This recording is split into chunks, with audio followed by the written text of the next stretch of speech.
Assalamualaikum warahmatullahi wabarakatuh. Alhamdulillah wassalatu wassalamu ala Rasulillah wala haula wala quwata illa billah. Ayuhal ikhwah, kaifa halukum jami'an?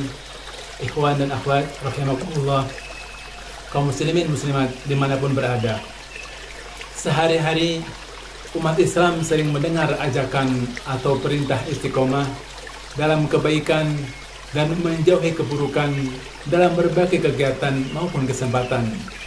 Namun meskipun begitu, masih banyak orang yang belum mengetahui secara mendalam tentang makna istiqomah dan bagaimana Al-Quran berbicara mengenainya.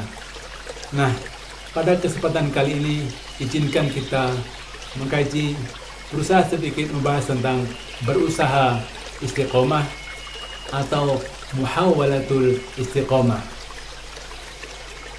Kita mulai dengan bacaan basmalah. Bismillahirrahmanirrahim. Ini dikutip dari Hadisul Arba'in An-Nawawi, hadis yang ke-21.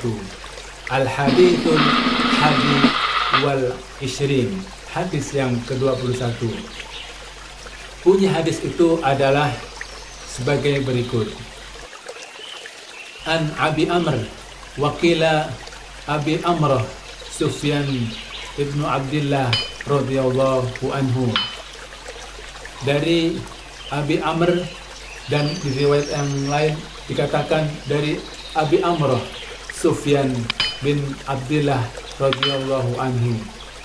Qala qultu ya Rasulullah qulli fil Islam qawlan.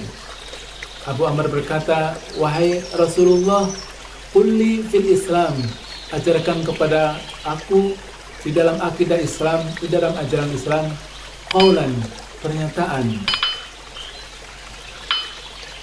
La as'alu anhu ahadan ghairuka, yang dengan perkataan itu, pernyataan itu, aku tidak akan bertanya lagi kepada selainmu ya Rasulullah. Qala qul amantu billah tsumma istaqim. Kemudian Rasulullah menjawab, amantu billah, katakan aku beriman, tsumma istaqim, kemudian istiqomahlah. Ini maksudnya adalah memperbaharui iman kita mulai dari hati. Jaddidu imanakum biqalbihi walisanihi, mulai dari hatinya, kemudian lisannya, baru kemudian tsumastaqim, diikuti anggota tubuh yang lainnya. Kemudian ini adalah hadis yang diriwayatkan oleh Muslim. Pada bahasan kita kali ini setidaknya kita akan membicarakan tentang 4 hal. Yang pertama adalah ahamiyatul istiqomah atau pentingnya atau urgensi istiqomah. Yang kedua adalah awamirul istiqomah atau perintah-perintah tentang istiqomah itu di mana saja. Kemudian yang ketiga adalah fadhailul istiqomah, apa saja keutamaan-keutamaan istiqomah. Dan yang terakhir adalah at-thariq ilal istiqomah atau jalan menuju istiqomah, atau kalau banyak at-turuqu ilal istiqomah, jalan-jalan menuju istiqomah. Inilah 4 hal setidaknya yang akan kita bahas kali ini. Kita mulai dari poin yang pertama, yaitu ahamiyatul istiqomah. Urgensi istiqomah itu seperti apa saja. Dikutip dari Syarah Arba'in An-Nawawiyah, Syekh Dib Al-Bugha mengatakan, wa mimma yadullu ala ahammiyatil istiqamah anna nabiyya sallallahu alaihi wasallam umira biha.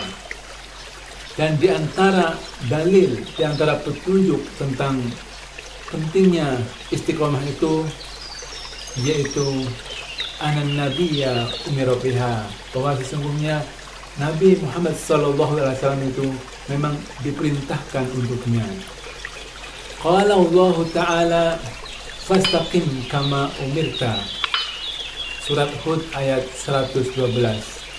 Allah berfirman, fastaqim kama umirta.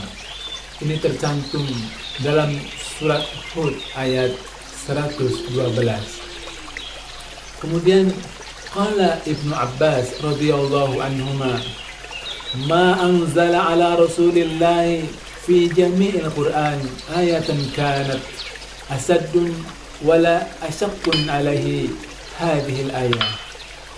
Berkata Ibnu Abbas, ini salah satu sahabat kepercayaan Rasulullah dalam menafsirkan Al-Quran. Beliau berkata, ma anzala ala Rasulillah fi jami'il Qur'an ayatan kanat. Tidak ada satu ayat Al-Quran pun yang lebih berat daripada ayat ini, ayat di surat Hud itu. Kemudian waqala Rasulullah sallallahu alaihi wasallam hina qalu lahu qad asra ilaika saibu sayabatni hudun wa akhwatuha. Rasulullah berkata ketika para sahabat bertanya, mengapa wahai Rasulullah engkau begitu cepat beruban? Rasulullah menjawabnya, sayabatni hudun wa akhwatuha, telah membuatku beruban surat Hud itu. Ayat-ayat dalam surat Hud itu telah membuatku beruban. Kemudian Wa'an Al-Hasan qala lama nazalat hadhil ayah kamar Rasulullah sallallahu alaihi wasallam fama ru'ya dhahikan. Kemudian Al-Hasan berkata, ketika ayat ini turun, Rasulullah menjadi sangat serius dan jarang kelihatan tertawa. Nah, hadirin rahimakumullah, pemirsa rahimakumullah, istiqomah menjadi penting di dalam beragama, bahkan di semua bidang usaha apapun, karena istiqomah merupakan kumpulan dari cabang ibadah dan keimanan. Istiqomah juga menjadi pembuka bagi jalan kebaikan yang lain. Maka Rasulullah berwasiat kepada kita semua agar kita senantiasa beristiqomah. Seperti yang ada dalam awal hadis tadi, qul amantu billah tsumma istaqim. Nah, inilah pentingnya istiqomah. Istiqomah ini menjadi jantung dari ajaran agama kita, karena kita akan bertahan dalam ketaatan-ketaatan, dan kita bertahan, kita konsisten untuk menjauhi larangan-larangannya. Itu maksudnya istiqomah dalam segi urgensinya. Kemudian kita beralih ke pembahasan awamiril istiqomah atau perintah-perintah tentang istiqomah. Setidaknya ada beberapa ayat yang berkaitan dengan hadis ini. Setidaknya ada 3 yang kita sebutkan di sini. Yang pertama, seperti tadi disebutkan dalam surat Hud ayat 112. Fastaqim kama umirta wa man taba ma'aka. Istiqomahlah engkau wahai Muhammad, wa man taba ma'aka, dan bersikaplah sebagaimana orang-orang yang bertaubat bersamamu. Pemirsa rahimakumullah, ini adalah perintah agar kita teguh dalam pendirian, konsisten dalam akidah kita untuk hal-hal yang kecil maupun yang besar. Ini makna yang pertama, fastaqim kama umirta. Kemudian ayat yang berkaitan selanjutnya adalah di ayat 30 surat Fussilat. Innal ladzina qalu rabbuna Allah thumma istaqamu tatanazzalu alaihimul malaikah alla takhafu wa la tahzanu wa abshiru bil jannati allati kuntum tu'adun. Sesungguhnya orang-orang yang berkata Rabb kami adalah Allah, kemudian dia istiqomah, maka bonusnya adalah tatanazzalu alaihimul malaikah, tatanazzalu alaihimul malaikah alla takhafu wa la tahzanu wa abshiru bil jannati allati kuntum tu'adun. Malaikat itu pada turun kepada dia Al-Mujahid dalam tafsir Ibnu Katsirnya mengatakan bahwa malaikat turun kepada orang yang istiqomah itu ketika menjelang kematiannya, hina mautihi. Yaitu apa yang dikatakan malaikat kepada orang yang sakaratul maut itu, orang yang tetap teguh pendirian itu. Malaikat mengatakan, alla takhafu wa la tahzanu. Jangan engkau khawatir dan jangan engkau sedih. Takhafu, khawatir terhadap masa yang setelahnya, setelah kematian itu.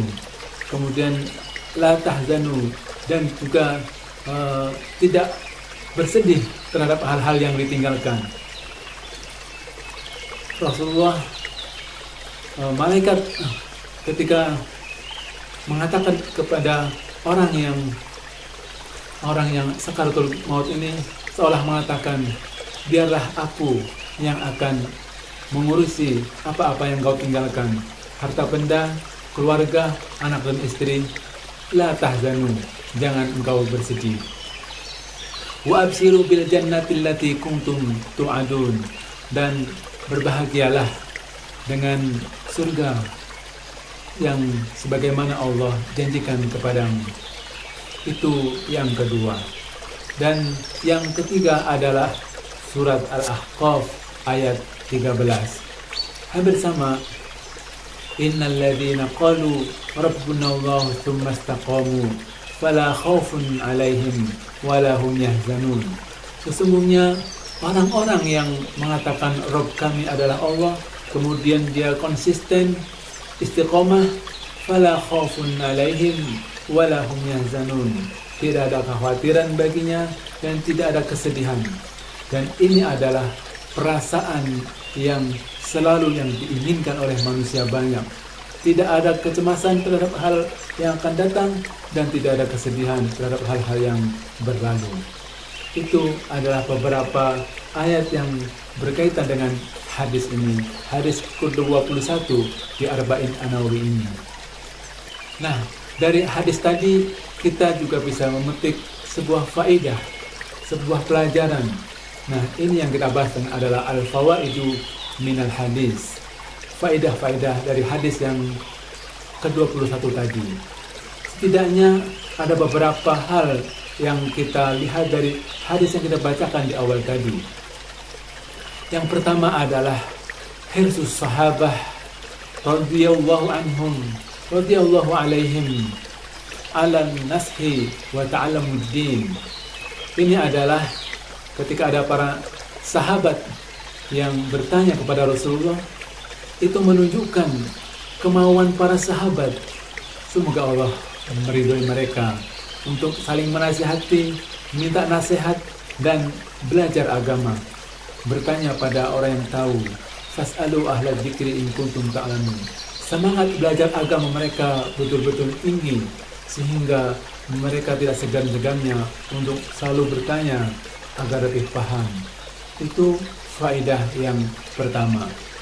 Di hadis yang singkat tadi juga ada faedah yang lain, yaitu Rasulullah juga menjawab dengan singkat dan padat, jawami'ul kalim. Kata-katanya mengandung makna yang luas dan dalam. Fastaqim. Di situ perintah untuk beristiqomahnya sangat pendek. Ini adalah pelajaran mura'atun tabi'atun al-muta'allim wa halihi, yaitu untuk mempertimbangkan sifat dan kondisi peserta didik. Rasulullah tidak membuat sulit bagi orang-orang yang bertanya dan mudah dipahami dengan kata-kata yang singkat beliau itu. Walaupun singkat, tetapi kandungannya terasa luas dan cukup untuk dipahami bagi yang bertanya itu.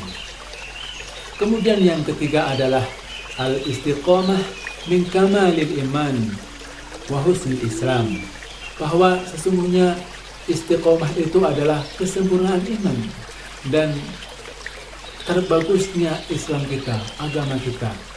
Integritas itu adalah bukti keimanan yang bagus kita, keislaman yang baik kita. Itu adalah pelajaran yang ketiga. Pelajaran yang keempat adalah istiqomatul qulub, istiqomatul lil jawari. Bahwa istiqomahnya hati itu adalah awal pembuka dari istiqomah yang lain. Di situ Rasulullah mengatakan, "Qul amantu billah tsumma istaqim." Perbaharuilah imanmu, itu adalah mulai dari hati. Istiqomatul qulub. Kalau hati sudah istiqomah terkuasai, maka hatilah yang akan memimpin anggota tubuh yang lain. Dan anggota tubuh yang lain yang pertama adalah lidah kita, lisan kita. Karena lisan adalah menjadi juru bicara bagi perasaan hati. Dia menjadi pemberi pernyataan bagi apa yang bergelora, apa yang bersemangat dalam hati kita itu. Itulah cerminan yang keluar dari lisan-lisan orang-orang yang istiqomah. Istiqomah dari hati dulu, kemudian dari pernyataan lisan kita, maka akan dibuktikan dengan anggota-anggota tubuh yang lain. Itu yang keempat. Kemudian faedah yang kelima dari hadis ini adalah al-istiqomatu a'dhamul karamah.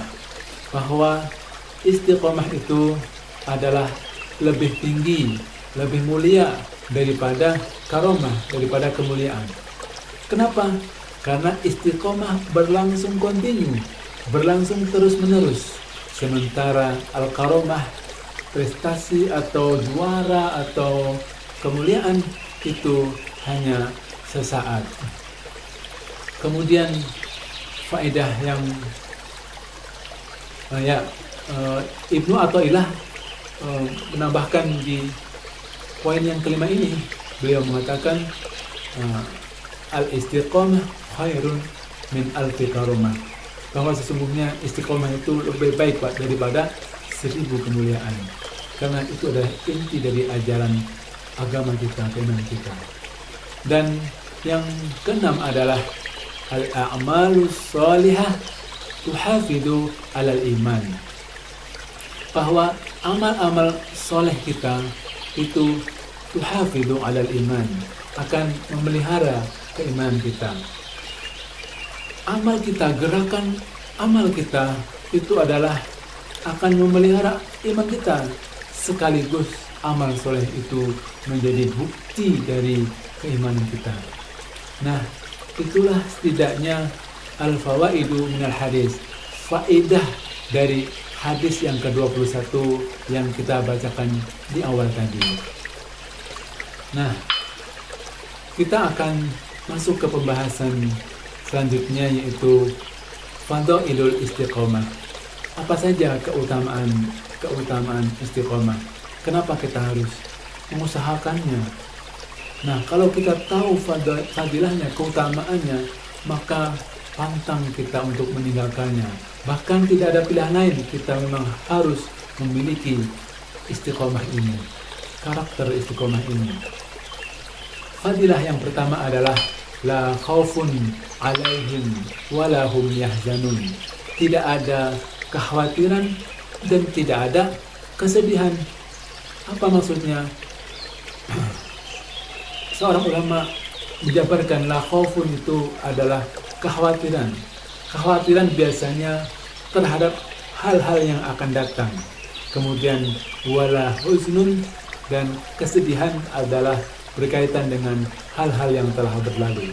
Nah, hal yang akan datang dan hal yang akan berlalu pasti ada pada diri kita semua.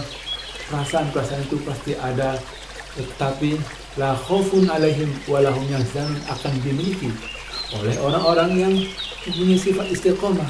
Dia yakin bahwa ini ada di jalan Allah, sehingga tidak ada yang perlu dikhawatirkan, tidak ada yang perlu disedihkan. Sebagaimana yang tercantum dalam surat Fussilat tadi di ayat 30. Innal ladzina qalu rabbuna Allah tsumma istaqamu tatanazzalu alaihimul malaikatu alla takhafu wa la tahzanu wa abshiru bil jannah. Dan Bergembiralah, itu yang dikatakan malaikat kepada orang-orang yang istiqomah itu, allati kuntum tu'adun, yang telah dijanjikan Allah kepadamu. Itu fadilah yang pertama, keutamaan yang pertama, tidak ada kesedihan dan tidak ada kekhawatiran. Lalu fadilah yang kedua adalah yuhibbullahu aktsar. Allah menyukainya lebih banyak, lebih dari yang lain. Sebagaimana yang disebutkan dalam hadis Rawahul Bukhari ayat nomor 6464. Di situ hadisnya dikatakan ahabbul a'mal ila Allah Ta'ala adwamuha wa in qalla, bahwa amalan yang paling dicintai oleh Allah adalah yang paling konsisten meskipun sedikit. Ya, di sini digarisbawahi konsisten meskipun sedikit. Jadi, misal rahimakumullah, kaum muslimin muslimat rahimakumullah, sesungguhnya simpel sekali, mudah sekali untuk mendapatkan cinta dari Allah itu, yaitu kita beramal, kita memilih amalan-amalan gacoan kita, amalan andalan kita yang kita mudah lakukan dan kita bisa lakukan terus-menerus. Walaupun sedikit tetapi terus, itu yang lebih dicintai Allah daripada kita melakukannya banyak tetapi putus-putus. Ini adalah kunci yang kedua, yaitu bahwa fadilahnya adalah Allah akan menyukai kita lebih banyak karena amal-amalnya dilakukan secara kontinu. Kemudian fadilah yang ketiga adalah tamma tausi'u rizqahu, atau dilapangkan rezekinya buat orang-orang yang istiqomah. Apa dalilnya? Di surat Jin ayat 16 Allah berfirman, A'udzubillahi minasyaitonir rajim. Wa allaw istaqamu 'ala at-tariqati la asqainahum ma'an ghadaqa.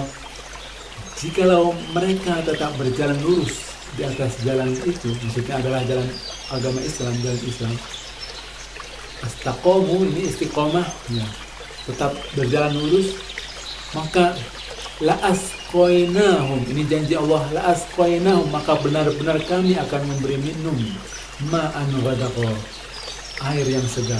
Ini adalah kinayah, ini adalah ungkapan bahwa air yang segar itu adalah rezeki yang berlimpah.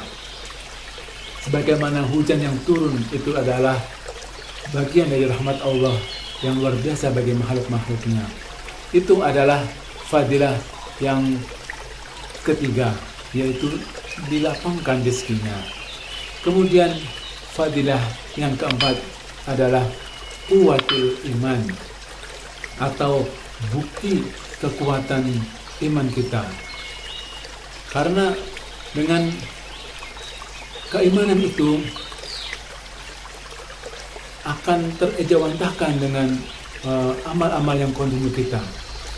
Rasulullah mengatakan, istaqimu walam tuhsu. Ini hadis rawahu Ibnu Majah. Istaqimu walam tuhsu. Istiqomahlah kalian dan jangan menghitung-hitungnya. Jadi kita sebagai orang mukmin, maka itu adalah bukti kekuatan kita. Kalau kita dilakukan dengan istiqomah, maka itu bukti kekuatan iman kita. Artinya amal-amal yang kita lakukan itu memang tidak dihitung-hitung, tidak dipertimbangkan jumlah pahalanya, jumlah balasannya. Karena dengan seperti itu, maka kita punya iman yang membaja, iman yang kuat. Ketika waktunya sholat, kita sholat. Itu yang sebaik-baiknya, kita tinggalkan urusan dunia. Ketika waktunya malam, kita harus tahajud rutin, walaupun hanya 2 rakaat. Bahkan kalau waktunya terbatas, menjelang subuh, kita boleh sholat rakaat minimal 1 rakaat witir. Ya, asal itu dilakukan terus-menerus, itu adalah tanda iman yang membaja. Kita melawan dinginnya malam, kita melawan semua kemalasan, kita melawan semua kesibukan di siang hari untuk memenuhi panggilan Allah Subhanahu wa taala. Wa idza nudiya lis-salati min yaumil jum'ah fas'au ila dzikrillah. Jadi itu salah satu tanda kita mengutamakan orientasinya akhirat. Walal akhiratu khairul laka minal ula. Faedah yang keempat. Kemudian faedah yang kelima adalah karena qudwatan hasanatan, yaitu akan menjadi teladan yang baik bagi orang. Karena hidup ini kita selalu berinteraksi pada orang, kita akan memengaruhi atau dipengaruhi dengan orang. Nah, kalau kita istiqomah, kalau kita punya amal-amal yang kontinu, maka amal-amal kita itu akan mempengaruhi dan memotivasi orang. Alqamah, sahabat Rasulullah, pernah bertanya kepada Ibunda Ummahatul Mukminin Aisyah radhiyallahu anha mengenai amalan Rasulullah sallallahu alaihi wasallam. Dia bertanya kepada Ibunda Aisyah, apakah Rasulullah mengkhususkan hari-hari tertentu untuk beramal? Apa jawaban Rasulullah? Jawaban Rasulullah adalah la. Jawaban Aisyah adalah la kana amaluhu dimatan. Tidak, Rasulullah selalu beramal kontinu. Nah, ini adalah contoh buat orang-orang yang melihatnya, Rasulullah kepada para sahabatnya, dan kita sebagai dai atau sebagai kaum muslimin juga bisa memotivasi kaum muslimin yang lain untuk melakukan amal-amal kebaikan dengan cara kita berkontinu dengan amal-amal kita. Itu diriwayatkan dalam hadis Muslim nomor 783. La kana amaluhu dimatan. Tidak, beliau tidak mengkhususkan waktu tertentu untuk beramal, tapi beliau amalannya kontinu atau dimatan. Kemudian fadilah yang terakhir setidaknya kita bahas di sini adalah istamiru fi tasjili indama la tastati'u al-qiyam, yaitu selalu dicatat dalam amal indama la tastati'u al-qiyam, ketika kita tidak mampu melaksanakannya. Ini adalah hadis rawahu Bukhari di nomor 2996. Apa yang disebutkan di hadis itu? Idza maridal abdu aw safara kutiba lahu mislu ma kana ya'malu muqiman sahihan. Jika seorang hamba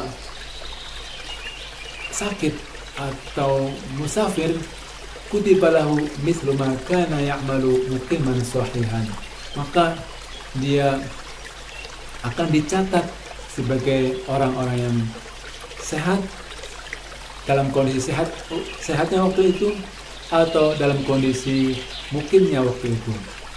Jadi ketika kita sehat, terbiasa melakukan sholat jamaah misalkan, kemudian suatu saat kita sakit dan tidak bisa sholat berjamaah, maka sakitnya kita itu masih dicatat untuk tetap sholat berjamaah. Itu bunyi dan pernyataan hadis ini. Hadis rawahu Bukhari 2996. Kutiba lahu mislu ma kana ya'malu muqiman sahihan. Nah, ini keuntungannya. Berbeda kalau orang-orang yang tidak istiqomah. Ketika dia sehat, dia tidak melanggengkan amal itu, maka ketika dia sakit, dia pun tidak akan dicatat sebagai penggantinya.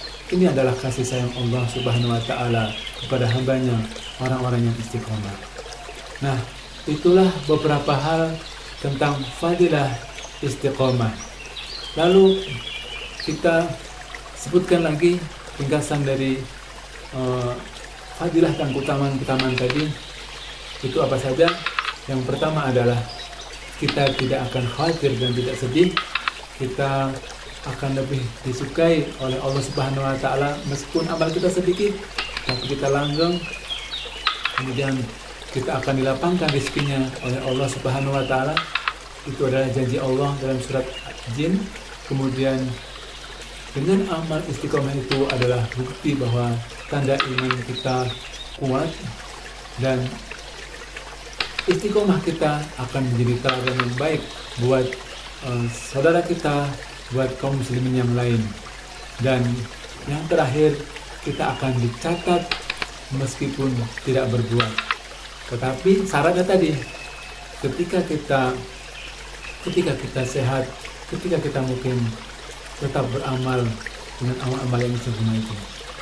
Di hadis yang lain Rasulullah mengatakan, "A'rifillaha firraha, a'rifkallahu fisida." Dekatilah Allah dalam keadaan lapangmu, maka Allah akan mendekatimu ketika kamu dalam keadaan kesusahan. Nah, itu adalah kesimpulan atau arti lain dari fadhailul istiqomah yang kita sebutkan tadi. Dan pembahasan terakhir kita adalah at-thariqu ilal istiqomah, atau cara-cara untuk istiqomah. Setidaknya ada beberapa hal yang bisa kita lakukan sebagaimana juga dicontohkan dalam sunnah Rasulullah SAW. Bagaimana caranya agar kita tetap istiqomah? Yang pertama adalah suhbatus salihin, atau kita berteman dengan orang-orang yang saleh, bersahabat dengan orang-orang yang baik. Karena Rasulullah pernah mengatakan, "Masalul jalasis salih wal jalisis su' kamathali sahibil miskin." Perumpamaan orang-orang yang berteman dengan orang yang baik dengan orang-orang yang buruk seperti perumpamaan orang yang berteman dengan orang yang penjual minyak wangi dan berteman dengan orang yang pandai besi. Ya, kita sudah masyhur hadis ini. Ketika kita berteman dengan orang yang penjual minyak wangi, minimal kita mendapatkan baunya. Ketika kita berdekat-dekat orang yang pandai besi, maka kalau tidak kebakar baju kita, kena asap baju kita, maka setidaknya kita akan mendapatkan bau dari gosongnya besi itu. Ini adalah makna dari suhbatus salihin. Kalau kita ingin mendapatkan karakter sifat yang istiqomah, maka kita bertemanlah dengan orang-orang yang saleh yang biasa istiqomah itu. Orang-orang yang baik cirinya adalah istiqomah dalam beramal. Kemudian yang kedua adalah al-hudur bijiddiyah majalisal ilmi, yaitu hadir dengan sungguh-sungguh di tempat majelis-majelis ilmu. Ini adalah prasyarat yang kedua, bahwa kita selalu menambah ilmu kita, dan terutama ilmu-ilmu tentang agama, karena dengan ilmu itulah kita akan dipilih menjadi ibadah hamba-hamba Allah yang baik atau khair. Jadi may yuridillahu bi khairan yufaqihu fid din. Barang siapa yang dikehendaki oleh Allah menjadi hamba yang baik, yufaqihu fid din di sini, yaitu dia akan difahamkan agamanya.